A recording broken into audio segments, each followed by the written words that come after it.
છે।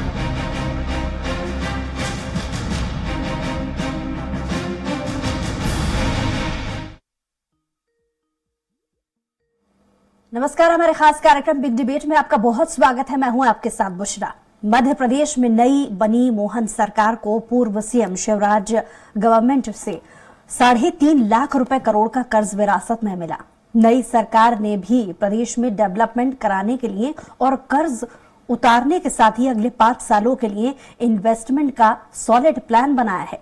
जानिए कि क्या है सीएम मोहन यादव की प्लानिंग और इस पर चर्चा करेंगे। उससे पहले देखिए खास रिपोर्ट। मध्य प्रदेश के नए मुख्यमंत्री डॉक्टर मोहन यादव को पूर्ववर्ती सरकार से करीब 3.5 लाख करोड़ रुपए का कर्ज विरासत में मिला है। ऐसे में अब राज्य को विकास पथ पर आगे बढ़ाना आसान नहीं है। इस समस्या से निपटने के लिए नई सरकार ने अगले 5 सालों तक प्रदेश में निवेश का नया प्लान तैयार किया है और इस प्लान के जरिए इन 5 सालों में 8 लाख करोड़ रुपए के निवेश मध्य प्रदेश में लाने का खाका तैयार किया गया है। मध्य प्रदेश को उद्योग विभाग ने एक विस्तृत प्लान बनाकर मुख्यमंत्री डॉक्टर मोहन यादव को सौंप दिया है। नई सरकार इस प्लान को स्टडी कर रही है। पूरी संभावना है कि अगली इन्वेस्टर मीट में इस निवेश प्लान को आगे बढ़ाया जा सकता है। इंडस्ट्रियल सेक्टर की तरफ से तैयार किए गए निवेश प्लान में कई इंडस्ट्रियल हब के निर्माण की बात कही गई है। टूरिज्म, वेयर हाउस, लॉजिस्टिक्स, नगरीय क्षेत्र विकास, इंफॉर्मेशन टेक्नोलॉजी, एमएसएमई उद्योग और बड़े उद्योगों को लेकर अलग अलग निवेश की बात कही गई है। देवास, मंडीदीप, पीथमपुर, मुहासा, बाबई और जबलपुर में क्षेत्र के अलावा प्रदेश के अन्य जिलों में भी निवेश को लेकर प्लान तैयार किया गया है। प्लान के अनुसार मध्य प्रदेश में फिल्म सिटी और हेरिटेज विलेज बनाने का भी प्लान तैयार किया गया है। भोपाल, इंदौर, ग्वालियर में रामोजी फिल्म सिटी की तरह फिल्म सिटी निर्माण, media, entertainment sector, animation, film, game production, equipment manufacturing संबंधित उद्योगों की स्थापना का रोड मैप बताया गया है। हेरिटेज विलेज के रूप में बांधवगढ़, खजुराहो, महेश्वर, माड़ू, चंदेरी, सांची, ओरछा जैसे कई शहरों को शामिल किया गया है। वहीं आदि शंकराचार्य की प्रतिमा के निकट स्पिरिचुअल सिटी बनाने का भी प्लान है। इस प्लान के तहत जबलपुर और ग्वालियर में रक्षा क्षेत्र में निवेश बढ़ाने की बात कही गई है। देवास, सीहोर, इंदौर, ग्वालियर, सागर, सतना, रीवा, सिंगरौली, कटनी, पन्ना, रीवा और बुंदेलखंड के जिलों के लिए अलग अलग प्लान तैयार किए गए हैं। आपको बता दें कि वर्ष 2023 के आखिरी में हुए मध्य प्रदेश विधानसभा चुनाव में भाजपा की सरकार बनी है। इसके पहले पूर्ववर्ती भाजपा की सरकार में मुख्यमंत्री रहे शिवराज सिंह चौहान पद के छोड़ने तक प्रदेश पर करीब 3.5 लाख करोड़ का कर्ज छोड़ चुके हैं। ऐसे में देखने वाली बात यह होगी कि सरकार कैसे कर्ज के मर्ज से उभर कर विकास पर फोकस करती है और पीएम मोदी की गारंटी को जन जन तक पहुंचाने का प्रयास किया जाता है। सलमान खान, स्वराज एक्सप्रेस।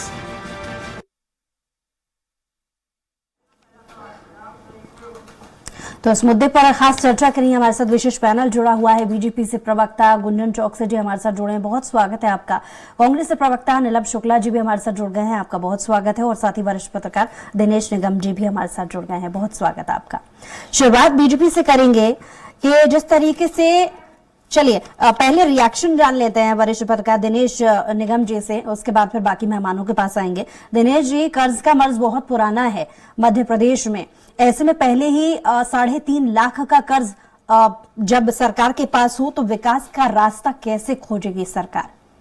देखिए, क्या है कि जो भी गवर्नमेंट बनती है तो ये कोई कर्जे की नई परंपरा तो हुई नहीं है। पहले भी गवर्नमेंट जो बनती थी वो डेवलपमेंट के लिए अगर बजट से ज़्यादा उनके पास खपत हो जाती थी तो कहीं ना कहीं से वो कर्ज लेते थे और कर्ज लेकर के ही योजनाओं को, जो योजना वो बनाते हैं उसका क्रियान्वयन करते हैं।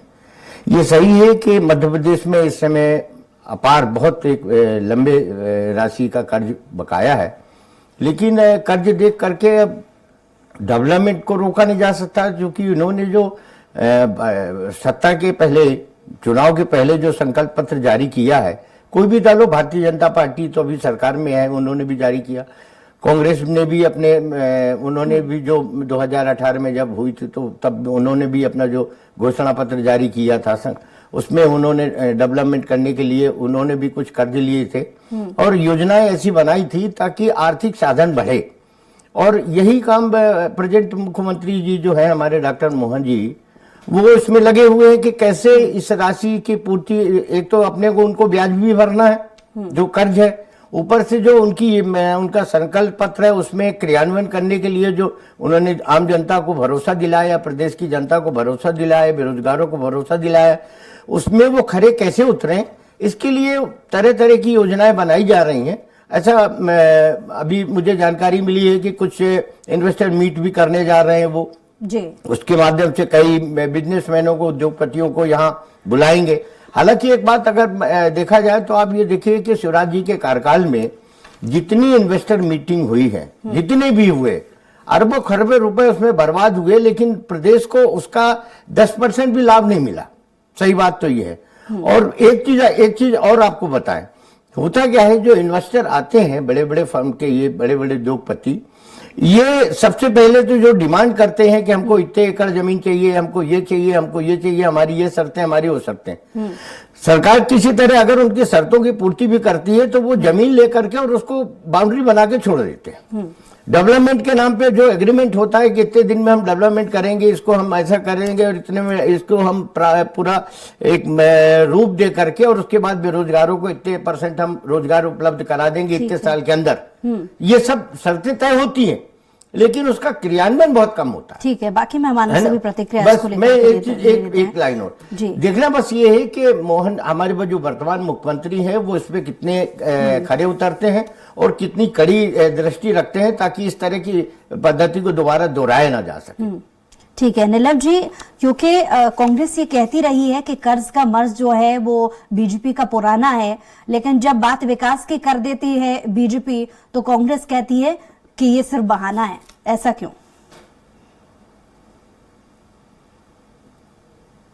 विश्लेषण महोदय कह रहे थे एक कर्ज का सही उपयोग होना चाहिए। अगर कर्ज का पैसा आधा कमीशन में चला जाए और बाकी पैसा इवेंट में खर्च कर दिया जाए, उसका सही उपयोग ना हो पाए, उस कर्ज का लेने का क्या लाभ? वो तो आपने आपकी ब्रांडिंग में खर्च कर दिया, तो कर्ज का लाभ नहीं मिल पाया। नई सरकार अभी आई, नई नवेली, आते ही 2000 करोड़ का कर्ज ले लिया। अभी TOI की रिपोर्ट है, ये रिपोर्ट मैं मन से नहीं कह रहा हूं, मेरे कांग्रेस कार्यालय में बनी है, टाइम्स ऑफ इंडिया बड़ा समाचार पत्र है, उसने रिपोर्ट बनाई, को भी समाचार पत्र तो रिपोर्ट पेश करता है, बड़ी संजीदा तरीके से उसकी जांच करके ही पेश करता है। अब हमें रिपोर्ट नहीं होती है। लगभग 370 योजनाओं को बंद करने की पुरजोर तैयारी कर ली गई है। किसान, कारोबारी, छात्र, मेट्रो ट्रेन, सड़क योजना से जुड़े कई काम होल्ड पर कर दिए गए। मध्य प्रदेश लगातार कर्ज ले रहा है। नई सरकार ने क्या करा, जिन योजना पर रोक लगाने वाली, उसे मुख्यमंत्री ऋण समाधान योजना, प्रधानमंत्री सड़क योजना जो विकास की बातें करते हैं, मॉडल स्कूल योजना, टंटिया भील का मंदिर जिसके नाम से ने आदिवासियों को भ्रमित करके इवेंट बनाकर वोट कबाड़े, उस मंदिर को होल्ड कर दिया। IT पार्क लगाना, उसको होल्ड कर दिया। जॉब और कैरियर फेयर, आप रोजगार की बातें करते हैं, इसको होल्ड कर दिया। खेलो इंडिया, तीर्थ यात्रा, ये सब होल्ड कर दिया। लाडली बहना चूंकि मजबूरी है, वहां मुश्किल है जनवरी किस्त दे पाए, अब फरवरी में किस्त देना, उसकी भी घटना को बता रहा हूं। अभी दैनिक भास्कर में नहीं छपी थी, 400 निकायों के पैसों पर कैची लगा दी गई। लाडली बहना योजना और चुंगी की वजह से पैसे की रोक लगी, 400 निकायों में तनख्वाह नहीं मिल पाई पूरे प्रदेश की। दूसरी बात, उसका नुकसान कर्मचारियों को भुगतना पड़ा, मतलब सरकार के पास फंड नहीं है। शिवराज जी ने बहुत भरपूर घोषणाएं करके घोषणाओं की जड़ी लगा दी। अब उन घोषणाओं का क्या, या तो आपने जनता को भ्रमित किया, झूठ फैलाया, आपका कोई ऐसा किसी को प्लानिंग ही नहीं है कि आप पैसा कहां से जनरेट करेंगे, कर्ज लेंगे तो कर्ज चुकाएंगे कहां से। अब बड़ी बड़ी बातें करने, ठीक है, जवाब ले लेते हैं गुंजन जी से। गुंजन जी, आपने अभी तक नीलम जी को सुना होगा। नीलम जी कह रहे हैं कि पहले से जो पुराने प्रोजेक्ट हैं उनको लेकर के आगे नहीं बढ़ पा रही बीजेपी, पहले ही इतना कर्ज है, विकास का रास्ता कैसे खोजेगी बीजेपी?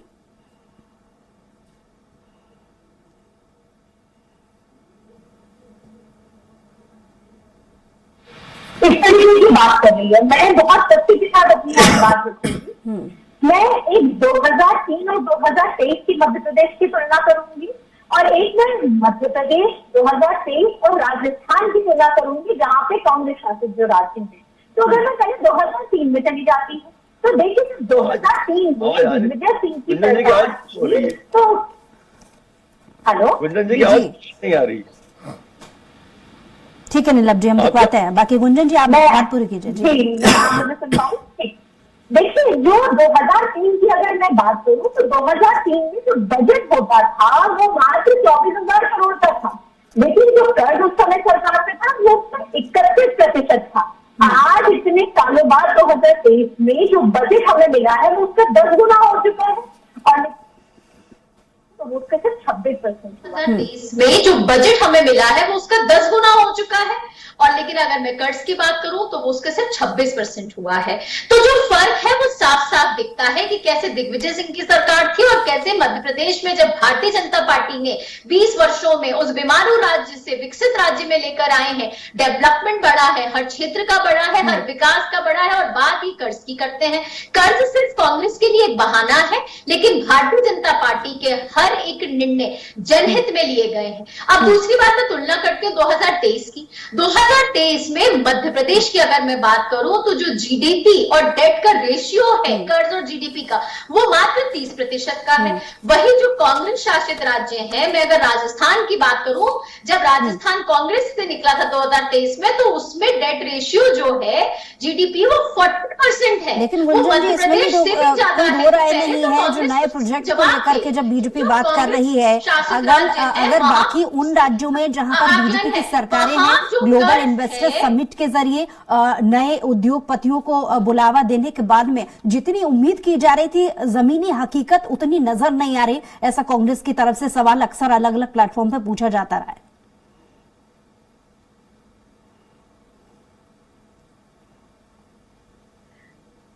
नेता है तो देखिए, कांग्रेस की इसका तरफ जवाब मैं कांग्रेस चाहूंगी के नीरज पास जी न ने। चाल है, न इसके बाद चरित्र दिनेश है, जी न का एक चेहरा छोटा है, न रिएक्शन। नीति है, नीरज न जी, नियत है, न क्योंकि नेता ये है। सवाल तो आपकी पार्टी कांग्रेस की को तरफ से सिर्फ रहा आरोपों है पर कि आरोप ग्लोबल लगाने का इन्वेस्टर काम है। समिट का मैं भी बहुत आपके ज्यादा मैसेज फायदा पे नहीं जवाब हुआ। देना चाहूंगी। मध्य आऊंगी गुंजन प्रदेश जी, में क्योंकि सभी 2023 मेहमानों और के पास 23 जाना है में मुझे। 16% जीडीपी का इंक्रीमेंट हुआ है।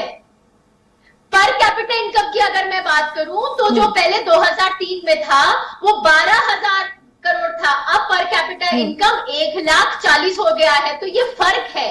डेवलपमेंट कागजों पे नहीं, जमीनी तौर पर दिखता है, सर्वे में दिखता है, स्टैटिस्टिक्स में दिखता है। ठीक है, जवाब ले लेते हैं आपका नीलम जी से। नीलम जी 2003 का हवाला दे रही हैं यहाँ पर कि बहुत सारे जमीनी स्तर पर काम हुए हैं, ऐसा गुंजन जी कह रही है। क्या जवाब दीजिएगा नीलम जी? ये मुझे एक और जवाब दे। 2003 ठीक है, हो गया। नीलम जी जवाब दीजिए। नीलम जी सवाल सुना आपने? चलिए, नीलम जी से संपर्क टूट गया, उनके पास लौटेंगे हम। दिनेश जी, आपने दोनों ही प्रवक्ताओं को सुना। यहाँ पर 2003 का भी हवाला दिया जा रहा है, लेकिन इसमें भी कोई दो राय नहीं है कि पिछले समय में जब हमने दूसरे राज्यों की तुलना में हमने देखा है कि अलग अलग राज्यों में बड़े स्तर पर ग्लोबल इन्वेस्टर समिट भी हुई है, बहुत ज्यादा जितनी उम्मीद की जा रही थी उतनी जमीनी हकीकत नजर नहीं आ रही है। ऐसे विपक्षी नेताओं का मानना है, क्या कहेंगे? नहीं, बिल्कुल सही है। ये हकीकत भी क्या, ये तो प्रत्यक्ष सामने दिख रहा है। मैंने पहले ही कहा कि जितनी इन्वेस्टर मीटिंग मध्य प्रदेश में हुई है शिवराज जी के कार्यकाल में, अगर उनमें अपन उसका एवरेज निकाले तो 10% भी उद्योगपति यहाँ नहीं आए, है ना। और जो भी एग्रीमेंट हुआ उसमें जो 10% के नीचे जो भी एग्रीमेंट हुआ, उन्होंने भी शर्तों के अनुसार ना तो कोई काम किया और ना ही कोई बेरोजगारों को रोजगार मिल पाया। हाँ, इतना जरूर हुआ कि जमीनें जरूर अलाट हुई, जमीनों में बाउंड्री वाल जरूर बन गए, और उसके बाद इन के प्रकार फिर कई तो ऐसे उदाहरण भी हैं, अगर आप देखें कि कई लोगों ने तो जमीनों को बाद में उसको बेच बाच किया और मालूम नहीं कहां चले गए। तो ऐसे भी बहुत से उदाहरण हैं। तो मेरा तो पहले जैसे मैंने कहा कि माननीय मुख्यमंत्री जी से वो कितना दृष्टिकोण अपना कठोर दृष्टिकोण अपना सकते हैं ताकि इस तरह की पुनरावृत्ति नहीं हो। ठीक है। और जो लोग इन्वेस्टर मीट में आए, कुछ ऐसे ग्राउंड बनाया जाए, कुछ ऐसे नियम कानून पहले से शर्तें ऐसी बनाई जाए एग्रीमेंट की कि अगर उसको फॉलो नहीं करते हैं तो उसमें कुछ ऐसे जुर्माना या कुछ ऐसे सिक्योरिटी जो राशि एक एडवांस के रूप में जो ली जाए उसको रात-सात करने का एक वो बनाया जाए, ताकि कम से कम ये तो रहे कि अगर हमने 10 लाख रुपए इन्वेस्टर मीट में खत्म किए। नीलम जी एक बार फिर से जुड़ गए। नीलम जी, आपने कुछ देर पहले सुना होगा गुंजन जी को, वो हवाला दे रही है 2003 का भी, और टूरिज्म, वेयर हाउस, लॉजिस्टिक्स, नगरीय क्षेत्र विकास, इंफ्रास्ट्रक्चर, इन सभी चीजों का कुछ देर पहले गुंजन जी भी जिक्र कर रही थी, कह रही थी प्रोग्रेस रिपोर्ट हमारी अच्छी है। मानेंगे आप? क्योंकि ये सवाल कांग्रेस भी उठा चुकी है कि जितनी उम्मीद थी ग्लोबल इन्वेस्टर समिट या बाकी ऐसे इवेंट से, उतना जमीनी हकीकत दिख नहीं रही है। गुंजन जी की बात मुझे आवाज सुनाई नहीं दे रही थी, लेकिन मुझे पता है क्या बोल रहे हैं। हर भारतीय भारतीय जनता पार्टी के प्रवक्ता में डिबेट करता हूं तो एक सरी की भाषा, एक सरी की पोयम, जैसे बच्चों को पोयम रटा दी जाती है ना, ट्विंकल ट्विंकल लिटिल स्टार, मछली जल की रानी है, रट के आ जाते हैं, वही की वही भाषा सुबह से लेकर आगे तक बोल देते हैं। इन्हें उसका सिर और पेट तो पता नहीं होता। सत्यता ये है इनकी सरकार के बारे में 18 सालों के कार्यकाल में सवाल आप उठाओ इसकी तरह तो ये सिर्फ उस पर बात नहीं झूठे वचन और प्रवचन नहीं देते हैं, जो हकीकत सरकारों को पे चले बोलते हैं जाएंगे, और तथ्यों के कांग्रेस साथ को बोलते कोस हैं। कर देंगे। आप अरे तथ्यों मैं के ये साथ जवाब पूछता दें हूं आपसे, पिछले 18 सालों में आपकी सरकारों ने इतना बड़ा कर्ज लिया है, प्रति व्यक्ति के सिर पर 50,000 का कर्ज है, जो माँ की पेट में गर्भ में बच्चा जन्म ले रहा है वो 50,000 कर्ज के साथ पैदा हो रहा है। आप ये बताएं उस कर्ज को चुकाने का क्या तरीका है आपके पास?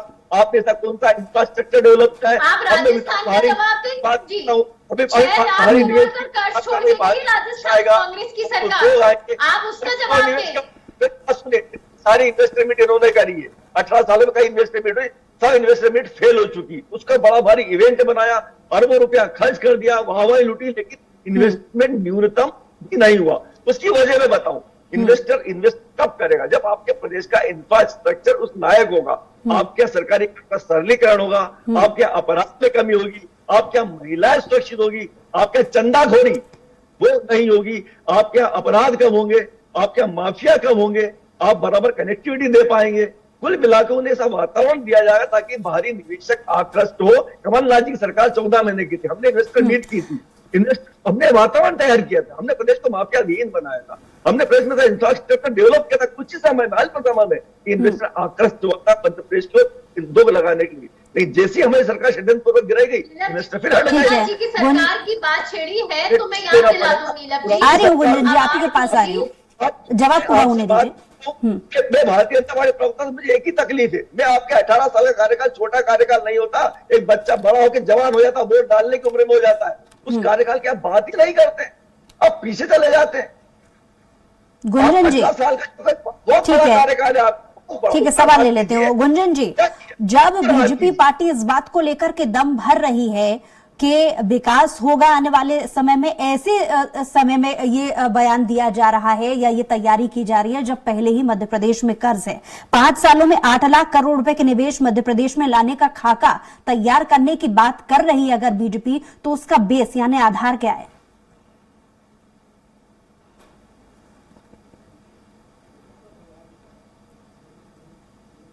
होता है उसी के हिसाब से भारतीय जनता पार्टी काम करती है।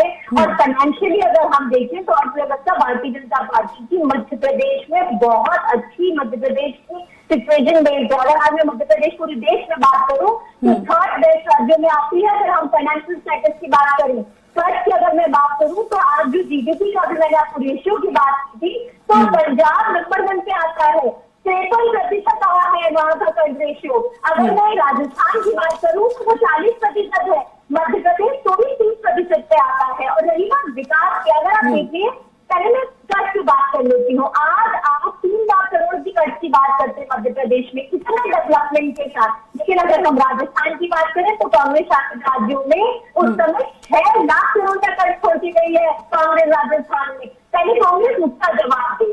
आज नीरज जी ने यहाँ पे एक कमलनाथ जी की बात की, तो मैं वही उनसे सवाल करता हूँ कि 15 महीने की सरकार जो कमलनाथ जी की आई थी, उसने कमलनाथ जी के अपने नेतृत्व में कहा था, भैया में एक बयान दिला दी नीरज जी को, उन्होंने कहा था टैक्स देना पॉजिटिव साइड है, ये पॉजिटिविटी की तरफ सरकार उसका क्या हुआ? तो फिर हम सवाल पूछे और बड़े ठीक है नीलम जी, आ रही हूँ। पहले पार्टी कर दी है तो वो उसको नेगेटिव बताती है। तो देखिए भारतीय जनता पार्टी का उद्देश्य बहुत साफ है, नियत बहुत साफ है, जनहित पे फैसले लेती है, विकास की फैसले लेती है। नीलम जी, सीधा सवाल गुंजन जी का ये है कि अगर उनके प्रोग्रेस रिपोर्ट पर सवाल उठा रही है कांग्रेस और ये कह रही है कि महज जुमलेबाजी है या सिर्फ बहाना बना रही है बीजेपी, तो आपके पास भी दूसरे राज्यों में जब सरकारें थी तो वो पहले अपना रिपोर्ट कार्ड तो पेश कीजिएगा, क्योंकि ऐसा नहीं है कि बाकी के राज्यों ने कर्जा ना लिया हो। इस फहरिस्त में राजस्थान भी पिछले, अगर हम 23 के पहले की अगर बात करेंगे, राजस्थान भी उस लिस्ट में शामिल था जहां सबसे ज्यादा कर्ज राजस्थान पर था। हमारे अगर प्रोग्रेस रिपोर्ट की बात करें तो आजादी के बाद हमें खाली खजाने वाला देश मिला था। हमने अंग्रेजों के नाम से रोना नहीं रोया था, हमने विश्व स्तर की ताकत 3 सेनाएं खड़ी करी, हमने परमाणु बम बनाए, हमने लाखों कारखाने, हजारों बांध, गांव तक सड़क, बिजली दे दी, हर हाथ में फोन, घर घर टेलीविजन, प्रसारण पहुंचाया, सर्वश्रेष्ठ संविधान बनाया, भाखड़ा नंगल सरी के बड़े बांध बनाए, देश में कई दर्जन एम्स दिए, IITs दिए, भारत में श्वेत क्रांति शुरुआत हमने करी है, पाकिस्तान के 2 टुकड़े में बांग्लादेश बनाया, बैंकों का राष्ट्रीयकरण किया, देश में हरित क्रांति हम लाए, हवाई जहाज, एयरपोर्ट हमने बनाए, सुपर कंप्यूटर, सुपर क्रांति हम लेकर आए, इसके अलावा चंद्रयान, मंगलयान, न्यूक्लियर पंटूर, सैकड़ों ऐसी चीजें जो हमने करी। गुंजन जी, जिस अस्पताल में सरकारी यहाँ पर मैं पैदा हुए हैं वो कांग्रेस की देन है, जिस सरकारी स्कूल में आप और मैं पढ़े वो कांग्रेस की देन है, जिस विश्वविद्यालय में आप और मैं पढ़े वो कांग्रेस की देन है, और जिस सरकारी संस्थान में आपके माता पिता और मेरे माता पिता ने नौकरी करी है और जिसकी पेंशन आज तक पा रहे हैं वो कांग्रेस की देन है। इसलिए कांग्रेस को कोसने के लिए सोचिए कि देश के पुरुषार्थ का अपमान मत कीजिए, अपने पूर्वजों का अपमान कीजिए। इसमें मैं चाहूंगी दिनेश जी का एक छोटा सा रिएक्शन मुझे मिल जाए। दिनेश जी, आपने अभी तक, ठीक है नीलम जी, हो गया। दिनेश जी, नीलम जी को अभी तक आपने सुना और गुंजन जी को भी सुना। एक तरफ 75 साल का पूरा अपने कार्यकाल जो है कांग्रेस का गिना रहे थे नीलम जी, और दूसरी तरफ गुंजन जी 2003 से लगातार अपनी पार्टी की उपलब्धियों को गिना रही थी। लेकिन आपको नहीं लगता ये सोचने वाली बात है कि 5 सालों में 8 लाख करोड़ के निवेश की बात एक तरफ सरकार कर रही है, जबकि बाकी के जो इवेंट रहे हैं, ग्लोबल इन्वेस्टर समिट जैसे जुड़े, जहां पर 15 लाख भी जुटाने के लिए मशक्कत कर रही है पार्टी, लेकिन कर नहीं पा रही है। देखिए क्या है कि जैसे सोचना और विचारना या कोई योजना बनाना और योजना बना करके उसके आर्थिक, उसमें से आर्थिक साधन निकालने की हर आदमी प्रयास, हर सरकार प्रयास करती है। और ये सही है कि जिस तरह से 8 लाख करोड़ रुपए उन्होंने कहा कि आर्थिक साधन जुटाने का एक प्रयास, योजना बनाई जा रही है। ठीक है, प्रयास करेंगे तो मेरा अपना ये मानना, मेरा व्यक्तिगत मानना ये है कि प्रयास करेंगे तो कुछ तो नजदीक पहुंचेंगे, कुछ तो ऊपर, कुछ तो राशि इकट्ठा होगी, कुछ तो आर्थिक साधन बने होंगे। और रहा सवाल ये डेवलपमेंट का, तो डेवलपमेंट के लिए आर्थिक माने जब तक सरकार के पास पैसा नहीं होगा तो निश्चित रूप से कोई डेवलपमेंट होगा नहीं। ये तो जुम्मेबाजी होती थी चुनाव में, जो घोषणाएं या संकल्प पत्र के माध्यम से आम जनता को प्रभावित करने के लिए जो बनाया जाता है, जो भी दिखाया जाता है। आप 40 साल, 50 साल, 60 साल का रिकॉर्ड उठा के देख लीजिए, कभी भी किसी भी गवर्नमेंट ने सरकार में आने के बाद अपनी उन सारी घोषणाओं को पूरा नहीं किया। दोबारा जब रिपीट होंगे तो बोलेंगे नहीं ये रह गया, हम इसको अब ऐसे करेंगे।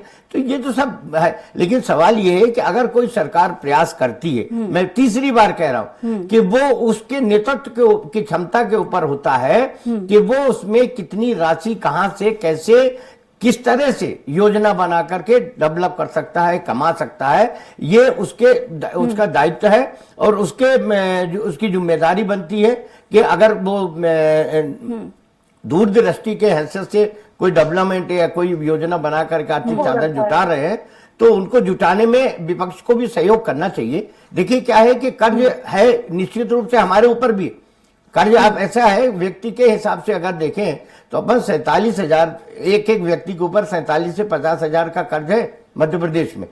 तो सवाल ये है कि जब अगर कोई अच्छा काम हो, मेरी अपील है, कोई अच्छा काम करना चाहता है तो उसको सहयोग करें। हाँ, जब वो उसमें से हटने लगे या उन बिंदुओं या बताए गए मार्गों से भटकने लगे, तब आप उसको उंगली दिखाएं, जो आपका कर्तव्य है। विपक्ष का कर्तव्य है कि अगर कोई गलत हो रहा है। बहुत अच्छी बात आपने कही कि कम से कम प्रयास करना तो जरूरी है, अगर प्रयास ही ना होगा तो सफलता कैसे मिलेगी। गुंजन जी, एक प्रयास लेकिन आपकी सरकार ने पहले भी किया था और कांग्रेस का सवाल भी यही है कि पिछले प्रयास टारगेट पहले लेकर के चल रही थी मध्य प्रदेश सरकार के 15,40,000 करोड़ रुपए निवेश के लिए वो ले आएगी, लेकिन अभी तक 10 लाख भी नहीं जुटा पाई है। ऐसे में 8 लाख करोड़ का नया टारगेट जब वो सोच रही है तो कैसे ये पूरा होगा? देखिए, भारतीय जनता पार्टी ने पिछले 20 वर्षों में विकास के नए आयाम मध्य प्रदेश में बनाए हैं। एक बीमारू राज्य को विकसित राज्य बनाया है और अब भारतीय जनता पार्टी का उद्देश्य है कि विकसित राज्य को कैसे बेमिसाल राज्य की तरफ लेकर जाना है। इससे नई सरकार अपने नए आयाम और नए इतिहास रचाएगी। रही बात आपके एक सवाल की, तो मैं आपको याद दिला दूं, आप बार-बार जो कर्ज का सवाल कांग्रेस आरोप प्रत्यारोप लगाती है, तो पहले कांग्रेस इसका जवाब दे, क्या आज तक मध्य प्रदेश को जरूरत पड़ी है सरकार को कि हमें ओवरड्राफ्ट देना पड़े? क्या सरकार को जरूरत पड़ी है कि कोई सिक्योरिटी जो प्रतिभूति है उसको खर्च कराना पड़ा, उसको इस्तेमाल करना पड़ा? ऐसा कहीं भी नहीं हुआ है। मध्य प्रदेश सरकार अपने सारे है, ये जानती है भारतीय जनता पार्टी। चलिए, क्योंकि समय की कमी है, बिल्कुल मैं चाह रही हूँ एक लास्ट रिएक्शन भी नीलम जी का मिल जाए बिल्कुल संक्षिप्त में। नीलम जी, आपने सवाल पूछा मंजिली से, उसका जवाब उन्होंने दिया ही नहीं, वही रटे रहा पर्चा फिर पढ़ दिया, विकास का आयाम, विकास के हमारे, हमने यही तो समय की कमी है नीलम जी, कम शब्द में।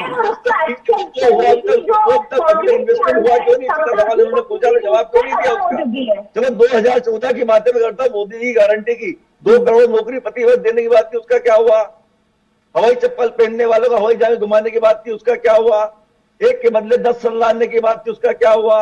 काला धन लाने की बात की, उसका क्या हुआ। जबकि अपना सफेद धन लेके उनके चहते उद्योगपति छोड़ कर भाग गए, उसका क्या हुआ। गले मुजरे नहीं उखाड़े जाए, जो प्रश्नोत्तर उसके जवाब क्योंकि समय की कमी है इसलिए बहुत ज्यादा चर्चा को आगे नहीं बढ़ाया जा सकता। आप सभी खास मेहमानों का बहुत शुक्रिया हमारे साथ जुड़ने के लिए। बहरहाल मध्य प्रदेश में कर्ज का जो मर्ज है वो पुराना है और इससे उभरने के लिए बीजेपी सरकार ये सोच रही है कि विकास का रास्ता खोज लिया जाए। अब ये देखने वाली बात होगी कि क्या वाकई में विकास का रास्ते के जरिए लोकसभा चुनाव का रास्ता भी खोज पाएगी बीजेपी, और क्या कांग्रेस इसकी इन तमाम कोशिशों के बीच में अपनी कोशिश को हावी कर पाएगी, ये देखने वाली बात होगी। बहरहाल बिग डिबेट में आज के लिए इतना ही। कुछ और खबरों के लिए देखते रहिए स्वराज एक्सप्रेस।